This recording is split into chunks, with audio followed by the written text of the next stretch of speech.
देश के सदन, संसद और विधानसभा इतने असहाय हो जाएंगे जिसकी कल्पना बाबा साहब ने भी नहीं की थी। मुद्दा इतना बड़ा और संगीन है। क्या आप सोच सकते हैं संविधान का निर्माण करने वाली संस्थाओं में SC ST का फर्जी प्रमाण पत्र बना करके लोग बैठ जाएं, और केवल बैठे ही नहीं, उनके खिलाफ सारे सबूत होते हुए भी कोई भी संस्था उनके खिलाफ एक्शन नहीं ले पाए। मैं बात कर रहा हूं एक ऐसे व्यक्ति की जिसने SC ST का फर्जी प्रमाण पत्र बनाकर चुनाव लड़ लिया और विधानसभा में जाकर बैठ गया। मैं बात कर रहा हूं कांग्रेस के एक ऐसे विधायक की जो बूंदी के केशवराय पाटन विधानसभा से चुनकर आ गया और SC की एक कमेटी विधानसभा बनी, उसका मेंबर भी बन गया। अब आप देखिए शुरुआत कहां से होती है।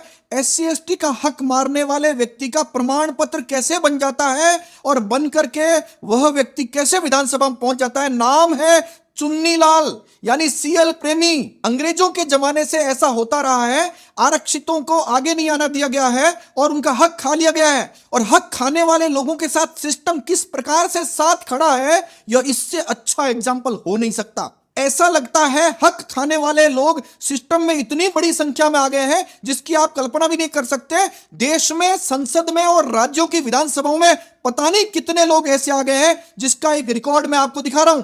विधायक CL प्रेमी का स्कूल रिकॉर्ड यह कहता है कि वह SC ST का नहीं है, वो जनरल है।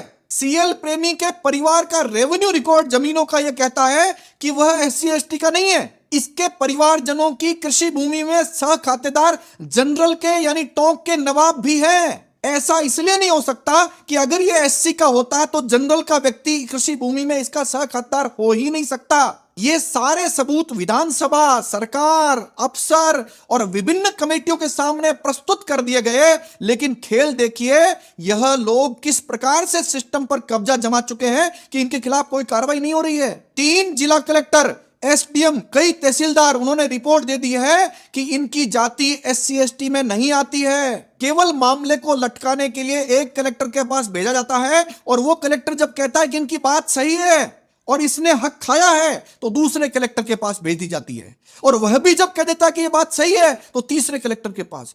केवल मामले में हक खाने वाले लोगों के साथ खड़े दिखने के लिए यह सारा काम किया जा रहा है। इससे पहले भी एक मामला आया था मध्य प्रदेश में, बैतूल से सांसद ज्योति ध्रुवे, जिसका प्रमाण पत्र फर्जी था। मध्य प्रदेश वाले मामले को भी इसी तरह 15 साल तक लटकाया गया ताकि उसका कार्यकाल पूरा हो जाए। इस मामले को लटकाते लटकाते इतना लटकाया कि उस सांसद के 2 कार्यकाल पूरे हो गए, अब जाकर उसको बाहर किया गया है।